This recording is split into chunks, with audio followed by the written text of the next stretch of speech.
to the reading for today, which is from Something You Forgot Along the Way. And today's story is number 58.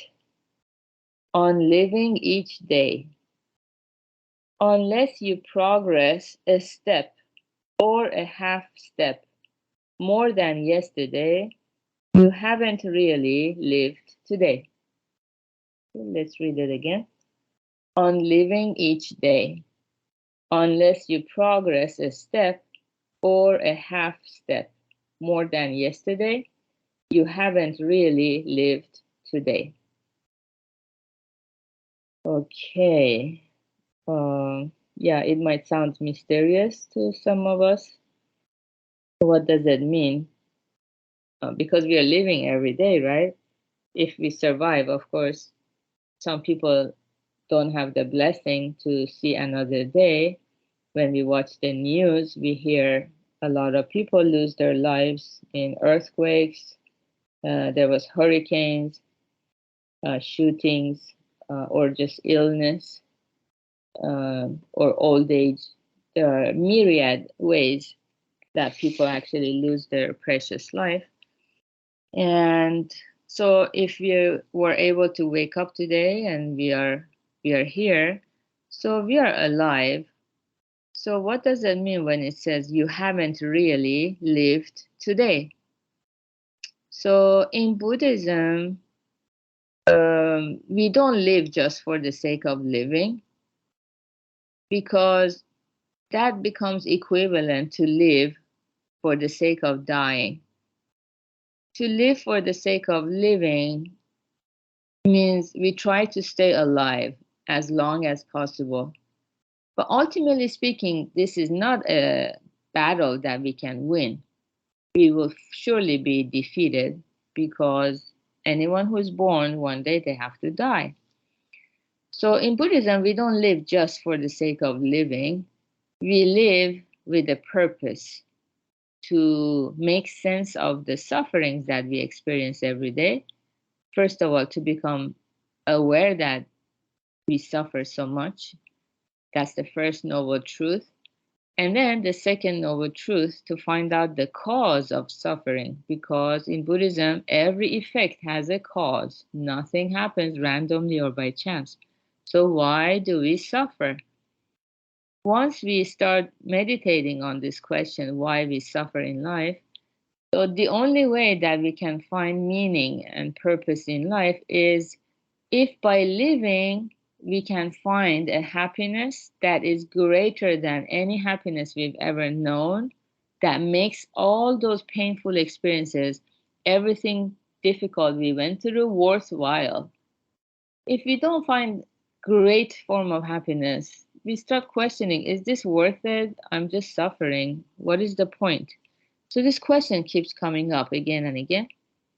So to truly live life, we need to move towards our life's purpose. If we compare life to being in an ocean, we are swimming in an ocean. Obviously, we don't want to drown and die, so we want to arrive at the shore. So are we moving towards the shore of enlightenment every day? So that's why it says, unless you progress a step or a half step more than yesterday, you have not really lived today. We were alive, we were breathing and consuming food, but we cannot say we really lived today. We cannot have that sense of fulfillment. How glad I am that I'm alive. In order to experience that good feeling, we need to have that sense of progress. So how do we gauge that sense of progress that I'm going forward? And sometimes it's very difficult to go forward. So instead of going forward one step, even a half step, still we are making a progress. That's very noble. We are not stagnant. We are not stuck. We are making it. We are moving forward. Even half a step is beautiful. How do we gauge that progress? So the foundation of Buddhism is the law of cause and effect, that things that are happening to me is the result of the seeds I have been planting myself. I just forget a lot of seeds I plant. Like, do we all remember what we ate like today, Tuesday, last week for lunch? If you remember, maybe you eat that every Tuesday lunch. Yeah, it's very difficult to remember what kind of seeds we have been planting. So, according to the Buddha, it's always my karma, my harvest. My harvest in life, what I'm getting is the result of the seeds I've been planting. The more we learn Buddhism, the more this teaching makes sense to us.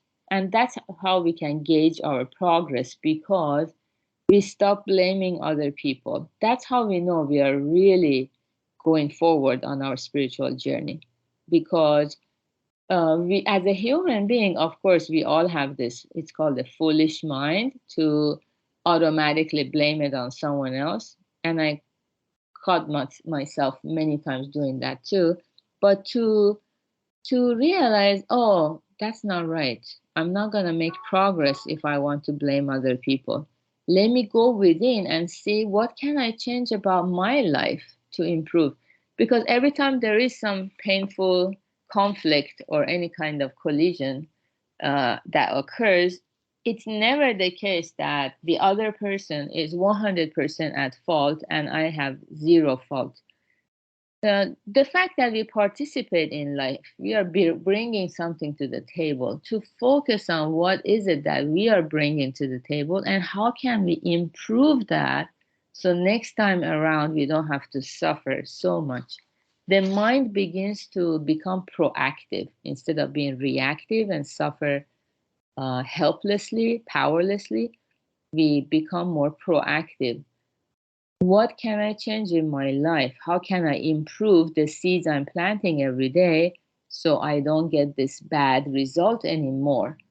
This is how we making a progress. Yeah, this is the sign of spiritual awakening.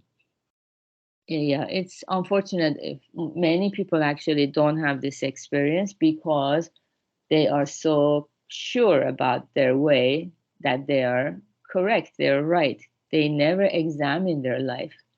They don't question their values or their beliefs.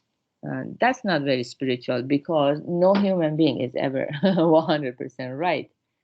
To err is to be a human. We all make a lot of errors. And whether we make use of those errors by deep self reflection, so we can have a breakthrough on this journey. That's how we are propelled forward, making that progress, and ultimately brings us to a form of happiness that holds us fast, never to abandon us. We will never have to worry, oh, what if I lose this? What if this happens again?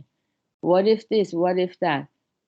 It's as if once you arrive on the shore, you're no longer in the ocean, turbulent ocean where you don't know where waves might come. We can be grounded in the uh, land of Dharma, the land of wisdom, which is unshakable. It will never waver. And that's how we can enjoy absolute peace of mind and absolute fulfillment of the heart. And that's what we are born for, and that's why we live life.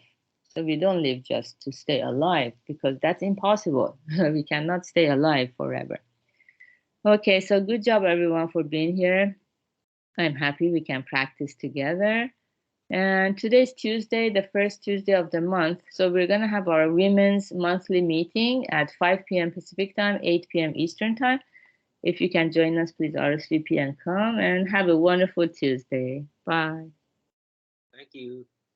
Thank you, Gary. Thank you, everyone. Bye-bye.